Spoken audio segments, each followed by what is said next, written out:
I'm going to show you a really cool way to make a very healthy dessert, and this procedure that can be done once again with any fruit.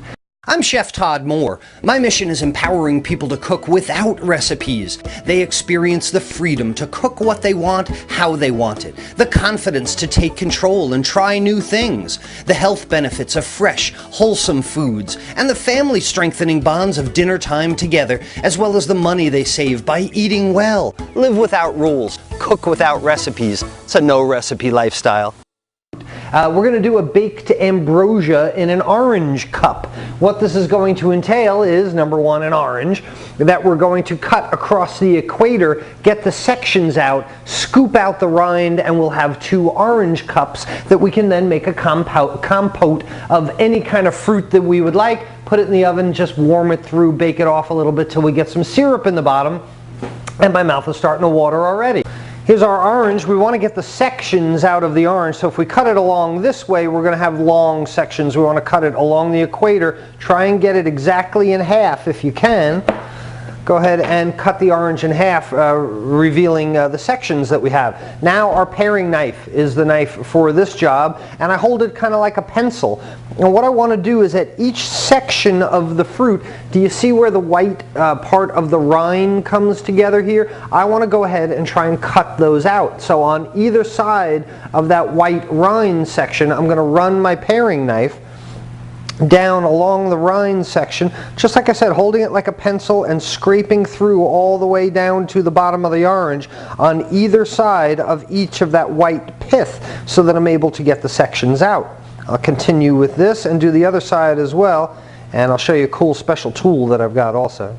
Now that I've got all the sections cut from the pith, I could take my paring knife down here and start to cut around the edge to free this fruit. The problem is the paring knife is a straight item though, and I'm cutting down on an angle. Here's a cool grapefruit tool that I really like, and I eat a lot of grapefruit, so it's got this curved blade on there. So I'm able to go ahead and put the curved blade, which is going to be about the shape of the orange, and run this grapefruit knife with the curved blade around the edge. And what this is going to do is enable me to, with a spoon, take out all these sections of fruit. I'll do it on the other side, and then we'll start bowling the stuff up. Alright, now once I've got cut all the way around, I'll get myself a bowl here and a spoon and just kind of dig these sections out. If I've done a good job, they should fall right out. They shouldn't be connected to the pith anymore. So take all the sections out of the orange this way. And now with all the orange sections out, I can come back, oh, almost missed one. Throw that in there. I can come back through with my grapefruit knife and cut through the bottom of the rest of that pith. And what I've got is this, with my grapefruit knife, and what I've got is this nice orange cup. Now, along with the orange pieces that we have in here, what else can we add?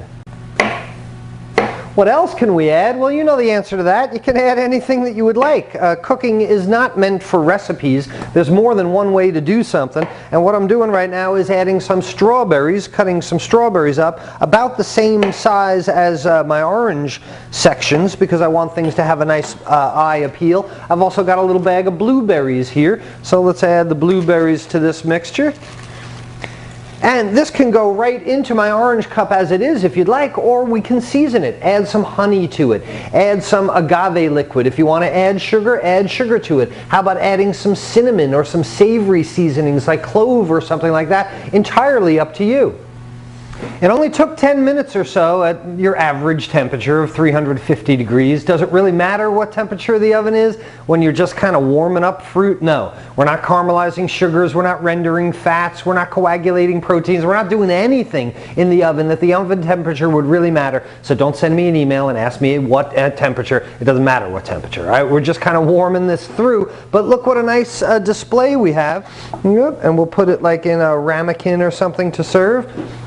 Maybe dust it with a little bit of powdered sugar, but there's our baked ambrosia in a orange cup. Could you do it with grapefruit? Sure, any citrus fruit. How about taking an orange and really changing it up and putting apples and pears in there with maybe some cinnamon, something like that. Or you can use the orange cup to actually make cake batter and bake the cake right in your orange cup. It's a really nice presentation. It's a very light springtime fruit salad that you can serve